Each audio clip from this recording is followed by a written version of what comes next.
different using this bye week time since you had a quarterback with 2.5 career starts? Like maybe even spend more time working with him than you normally would on those off days? No, Kellen did a good job, I think, of letting the guys catch a mental break as well as a physical break, and we were able to get the team out of here and let them recharge, get freshened back up. It's a interesting schedule because you get used to playing usually, Thursday night, a Sunday night, a Monday night, and then you play a Thursday game, so you get a little bit of mini bye somewhere along the way during the season. Obviously, you play on a short week going into it, but when your schedule's set up the way ours is, where you're just playing every traditional Sunday, it was nice to get a good little break in there. What do you think is next for Tyler's development? Well, I think it's a daily process. I mean, this is still a young player. The learning curve is still steep.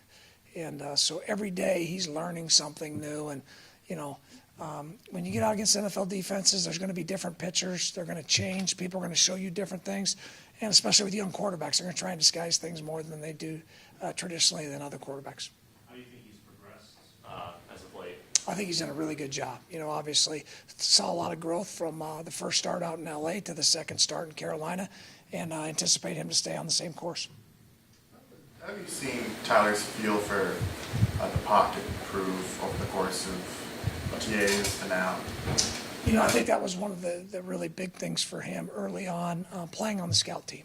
When you play on that scout team, that rush is really fast. So it forces you to really speed your process up, your mental process. It forces you to speed your feet up. Now, obviously, the plays can be a little bit different at times, but we try and train our guys to treat the plays as if they're our plays. So kind of put yourself into one of our plays. It's very similar to this play so that you can train your feet and your eyes.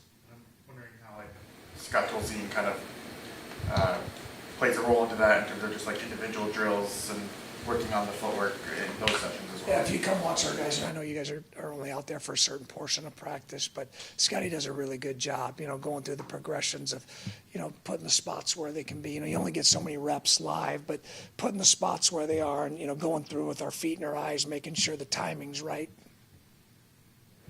When it comes to ball security, is there some level where you just have to kind of trust the guy, just in terms of, Tyler should do a good job keeping both hands on the ball as he's navigating through, is that just some kind of just an innate understanding that he's going to do a good job there? You don't have to spend a ton of time just drilling it in. Well, I think you're always spending time. It's one of the key fundamentals of the game, ball security. I mean, you talk about the number one statistic in all of football is turnover margin. So it's something that we preach. It's something that we drill every day on the practice field.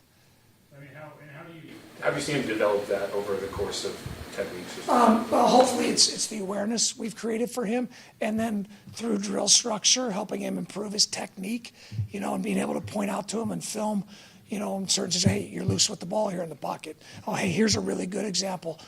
For example, Coach Thomas put one up from the Carolina game today in the offensive meeting as we were talking about ball security, and it was a really good rep with Tyler with two hands. He's pulling through. It's things like that. You got to emphasize it. Progress is never linear, and there's ups and downs and everything. Is Tyler kind of, because of everything he went through in college, maybe equipped well to handle that sort of highs and lows of this business? I think so. He's a really mature guy. It's one of the things you talk about maturity at this level, and he's been through some adversity, and all quarterbacks in our league go through adversity. Even the greatest of the great go through times where things aren't going great, and you got to stay neutral. You got to stay in the middle. You're never too high. You're never too low. So that even applies after throwing for 282 and Throwing for 282 because in 2 days that's not going to matter, right? We're going to line up on Sunday against the Falcons, and that's not going to matter. What's going to matter is what we do now. What do you guys like about Mason Tipton? And obviously he's been here all year, but the opportunity is going to be coming larger. What stood out there in camp when he was getting a lot of reps making plays? So. Yeah, I think you just said it. He made plays. He's got really good quickness, really good short area quickness and speed. He can get out on cuts, and when he was presented with opportunities in camp, he made plays, and that's the bottom line. Guys that can make plays.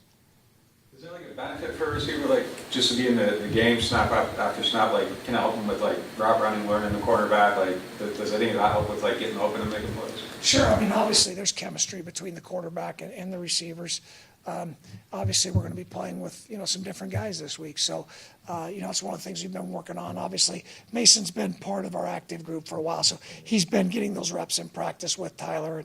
And, we'll have other guys have opportunities. Kevin Austin, obviously, that we elevated. Kevin's been out, now he gets some reps. So, creating timing, it's such an anticipation game when you talk about playing the quarterback position at a high level. You got to know when guys are coming out of breaks. Taysom, he's 5 or 6 games back on the field. Can you start to find a little bit more of a groove? I mean, that was obviously a pretty significant injury for anybody, let alone somebody who does as much as he does. So, Yeah. you see, is he kind of starting to find some of that? Well, I think, obviously, it's great to have him back. We knew it would be a big piece. And then, for us, it's been an adjustment figuring out how best to use him.